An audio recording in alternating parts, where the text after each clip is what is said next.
ဒီဘဝမှာလှူဒန်းနေတဲ့ပုဂ္ဂိုလ်တွေကနော်လှူဒန်းနေပြီးတော့တာရုခေါ်တဲ့လူတွေကြတော့ဘာဖြစ်လို့တာရုခေါ်တဲ့ပြိတ္တာတွေကြတော့ချက်ချင်းအကျိုးရပြီးတော့ကိုယ်တိုင်လှူဒန်းနေတဲ့ပုဂ္ဂိုလ်တွေကြတော့ဘာဖြစ်လို့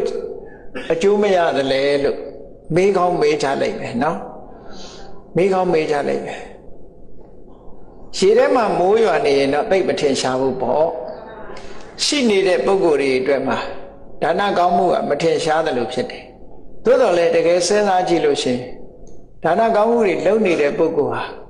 အစစအရာရာအစဉ်ပြေနေတယ်ဆိုတာတော့သိကြတယ်လူတိုင်းဟာကုသိုလ်ကောင်းမှုလုပ်သူနဲ့မလုပ်သူကအမှန်တမ်းကွာခြားတယ်ဒါအတိတ်ဘဝကအခြေအနေတော့ရှိကောင်းရှိနိုင်တယ်ပေါ့ကုသိုလ်လုပ်တဲ့ပုဂ္ဂိုလ်ဟာအားလုံးအစဉ်ပြေလာပြီးတော့လက်လက်ပါရှားပါတယ်လို့မရှိဘူးဘုန်းကြီးတို့လည်းဒါကိုတတိထားမိတယ်ငယ်စဉ်ကနေစပြီးတော့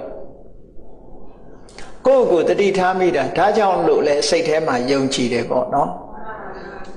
အေးကိုရင်းဘဝတွေကရလာတာကိုရလာတဲ့သင်္ကန်းလေးကိုမိတ်ဆွေတွေတငယ်ချင်းတွေကိုမျှဝေပြီးတော့ပေးခဲ့တယ်နောက်ရဟန်းဖြစ်တဲ့အခါကျတော့ရဟန်းခံတယ်ဆိုတော့ရဟန်းလောင်းအနေနဲ့လောင်းကြတာလှူကြတာသိစင်းမှာရှိတယ်ပေါ့အဲ့ဒီကလှူသမျှတွေလှူတဲ့သင်္ကန်းတွေ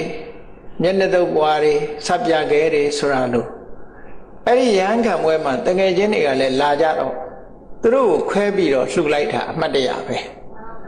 အဲ့လိုလှူလိုက်တဲ့အတွက်ကြောင့်သင်္ကန်းနဲ့ပတ်သက်ပြီးတော့ရှားပါတယ်လို့တခါမှမကြုံခဲ့ဘူးပေါ့အစင်းနဲ့မဲ့ကိုယ်မှရှိနေတာကြီးပဲအဲ့ဒီတော့ကတော့ဒီလိုဒီဌာနရဲ့အကျိုးလို့သိပြီးတော့မသိဘူးနောက်တစ်ခါယဟန်သုံးဝါရတဲ့အခါကျတော့ဆောင်းဝဲတစ်ခုမန္တလေးတက်ကြသည်ဟာစာသင်တန်းကိုအောင်တယ်ပေါ့အဲ့ဒါလို့အောင်တဲ့အခါမှာစာသင်တန်းအောင်တဲ့ပုဂ္ဂိုလ်၅ပါးကိုမဲချတဲ့အခါမှာအကောင်းဆုံးပရိသပင်ကိုပေါက်တယ်အဲ့ဒီတော့ကပရိသပင်ထဲမှာသင်္ကန်းအစုံ30ပါတယ်စပွဲကလထိုင်ဘီတို့အဲ့ရခင်အဲ့ရကရင်အပြည့်စုံအားလုံးအဲ့ဒီခေတ်က9000တန်းဆိုတာအမေတ္တမများတယ်လို့ပြောတယ်။အမှန်ငွေ9000ဆိုတာခုခေတ်9သိန်းလောက်မကဘူးတန်ကြီးရှိတယ်ပေါ့နော်။အဲ့ဒီတော့ကရလာတဲ့သင်္ကန်းအစုံ30ကိုမှတ်ရစကိုင်းကျောင်းဝါဆိုတန်ခါလည်းပဲအပါ30လောက်ရှိတော့အဲ့သင်္ကန်းတွေအားလုံးဝါဆိုသင်္ကန်းကတ်လှူလိုက်တယ်ပေါ့ဒီလိုကုသကောင်းကိုလှုပ်လို့ကို့မှာ